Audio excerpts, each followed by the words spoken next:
Hello students, let us learn writing skill.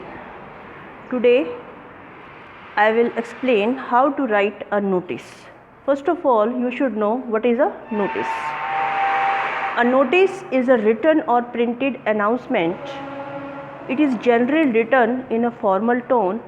They are put up on display boards in schools or at public places. Notice क्या होता है? Notice मतलब सूचना. ये written में होता है और एक ये अनाउंसमेंट है लोगों के लिए, पब्लिक प्लेसेस में की जाती है या फिर किसी इंस्टीट्यूशन में, किसी ऑर्गेनाइजेशन में, ऑफिस में की जाती है. आपने स्कूल में भी देखा होगा डिस्प्ले बोर्ड पर, जो डिस्प्ले बोर्ड हमारे स्कूल में लगे हुए हैं, वहाँ पर अगर आपको कोई इन्फॉर्मेशन देनी होती है तो वो वहाँ पर प्रिंटेड या तो कंप्यूटराइज होती है या हैंड रिटन होती है, वो वहाँ डिस्प्ले कर दी जाती है ताकि सबको उसके बारे में पता लग सके. Now you should know format of notice. आपको पता होना चाहिए कि नोटिस का फॉर्मेट क्या है. जो नोटिस है 50 वर्ड से ज़्यादा में नहीं लिखना होता. और सबसे पहले आपको क्या करना है, नेम ऑफ द इंस्टीट्यूशन. अगर स्कूल है तो स्कूल का नाम लिखना है, अगर कोई ऑर्गेनाइजेशन है तो आपने उसका नाम लिखना है. और उसके बाद स्पेस छोड़ के, एक लाइन छोड़ के आपको नोटिस लिखना है कैपिटल लेटर में. आप इंस्टीट्यूशन या ऑर्गेनाइजेशन का नेम भी कैपिटल लेटर में लिखेंगे. और एक लाइन छोड़कर आपको नोटिस, NOTICE, नोटिस जो वर्ड है वो कैपिटल लेटर में लिखना है. उसके बाद स्पेस नहीं छोड़नी है. लेफ़्ट साइड पर आपको डेट लिखनी है, जैसे 22 जून 2020, 24 जून 2020, जैसे आपको बताई हुई है डेट लिखनी. उसके बाद नोटिस के नीचे बिलो द नोटिस, मतलब लाइन नहीं छोड़नी है आपने, डेट के नीचे आपको सेंटर में टॉपिक या टाइटल या जो भी हेडिंग है जिसके बारे में नोटिस दिया गया है वो आपको लिखना है. वो आपकी मर्जी है, आप कैपिटल लेटर में लिखेंगे या रनिंग में लिखेंगे, it is up to you. You can write as you want. उसके बाद बीच में आता है कंटेंट या बॉडी ऑफ द नोटिस. उसमें मेंशन किया जाता है नोटिस में हमें व्हाट, व्हेन, वेयर, हाउ, इन क्वेश्चन के आंसर देने होते हैं कि किस बारे में नोटिस है, वो कहाँ पर चीज़ या कोई फंक्शन या कोई पब्लिक फंक्शन है वो कहाँ पर ऑर्गेनाइज़ किया जाएगा, वो आपको बतानी है. प्लेस कैसे आप कर सकते हैं उसको, मतलब what, when, where and how, इन चारों चीज़ों को आपको रिप्लाई देने हैं. और लास्ट में आपको एक लाइन छोड़ के नेम लिखना है. नेम के ऊपर आप साइन करेंगे अपने, और नेम के नीचे आप डेजिग्नेशन लिखेंगे. अगर आपको मेंशन किया हुआ है कि आप हेड बॉय या हेड गर्ल हैं, या आप सेक्रेटरी हैं, या आप इंचार्ज हैं, जो भी आपको डेजिग्नेशन दिया गया है कि आप क्या हैं, तो वो आप यहाँ पर लिखेंगे. ठीक है. तो नेम आप अगर मेंशन किया गया है कि you are Ravi, you are Savita, whatever the name is given in the notice, in that case you will write that name, otherwise you will write your name and your signature also. Name के ऊपर signature करेंगे. और उसके बाद आपको बनाना है box.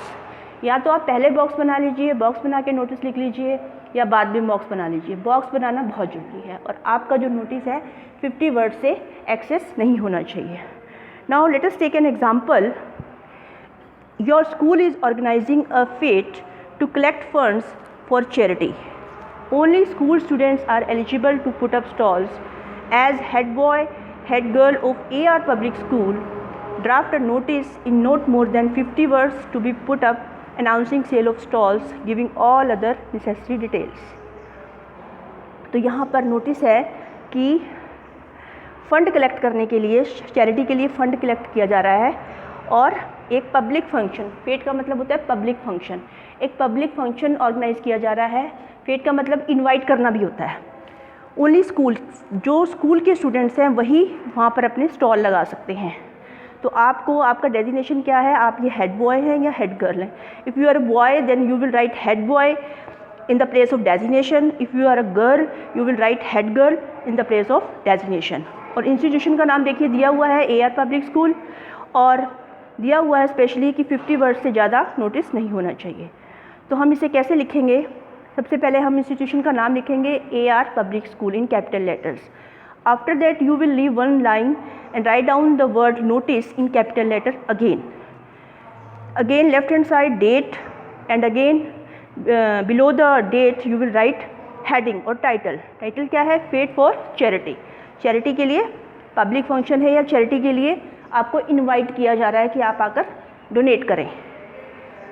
तो आपको क्या लिखना है इसमें? All the students who are interested to put up stalls in the fete to be held on 5th July for the benefit of the flood victims should take part in the bid on 30 June in the school auditorium at 4 PM sharp. Bid का मतलब होता है यहाँ पर बुलाना, किसी को बुलाना. जैसे फेट का मतलब होता है, फेट फॉर चैरिटी का मतलब है कि जो डोनेट करेंगे लोग उनका वेलकम किया जाएगा, उनको बुलाया गया है और उनका वेलकम किया जाए. फेट फॉर चैरिटी मतलब दान देने के लिए आपका स्वागत है. तो यहाँ पर बिड का मतलब है कि आपको इनवाइट किया जा रहा है स्कूल के ऑडिटोरियम में. जो बाढ़ पीड़ित लोग हैं उनको लाभ देने के लिए जो स्टूडेंट्स हैं वो अपने स्टॉल लगा सकते हैं. स्टॉल लगाकर जो पैसा अर्न होगा वो क्या किया जाएगा? उनको फ्लड विक्टिम्स को डिस्ट्रीब्यूट कर दिया जाएगा. तो 4 बजे तक स्कूल ऑडिटोरियम में आपको अपने स्टॉल लगाने हैं. They should submit their names under signed immediately. और उनको अपने नाम किनको सबमिट करने हैं? जो नीचे दिया गया है. यहाँ पर नेम मेंशन नहीं है तो आई हैव मेंशन कमल और ऊपर साइन करने हैं.